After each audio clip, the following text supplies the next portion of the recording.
তাহাজ্জুদ নামাজে সিজদায় আল্লাহ পাকের এই দুটি পাওয়ারফুল নাম ধরে যদি আপনি দোয়া করতে পারেন, নিশ্চিত আল্লাহ পাক আপনার দোয়া কবুল করেই নেবে ইনশাআল্লাহ, এতে কোনো সন্দেহ নাই। এত গ্যারান্টি দিয়ে কেন বলছি জানেন? কারণ আমি নিজেও এই আমলটা একাধিকবার করেছি, যতবার করেছি আল্লাহ ততবারই আমার দোয়াটাকে কবুল করে নিয়েছে। কারণ আল্লাহ নিজে ওয়াদা দিয়েছেন। আল্লাহ সূরাতুল আরাফের মধ্যে বলেন, ওয়ালিল্লাহিল আসমাউল হুসনা ফাদউহু বিহা। বান্দা, তুমি যদি দোয়া কবুল করতে করতে পেরেশান হয়ে যাও, আমি একাধিক মাহফিলে কিন্তু এই আলোচনাটা শেয়ার করেছি, আপনার ইউটিউবে হয়তো শুনে থাকতে পারেন। একাধিক জায়গায় আমি বলেছি, কেন? কারণ আমি নিজে পেয়েছি, আপনাদেরও পাওয়ার দরকার।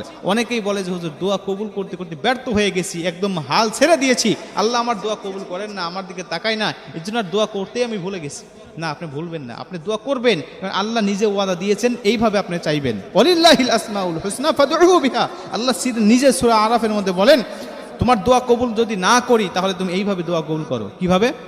ওয়ালিল্লাহিল আসমাউল হুসনা, আমার কিছু আসমাউল হুসনা, সুন্দর সুন্দর নাম আছে, যে নামগুলো ধরে ডাকলে, দোয়া করলে আমি আল্লাহ ফেরত দিতে জানি না।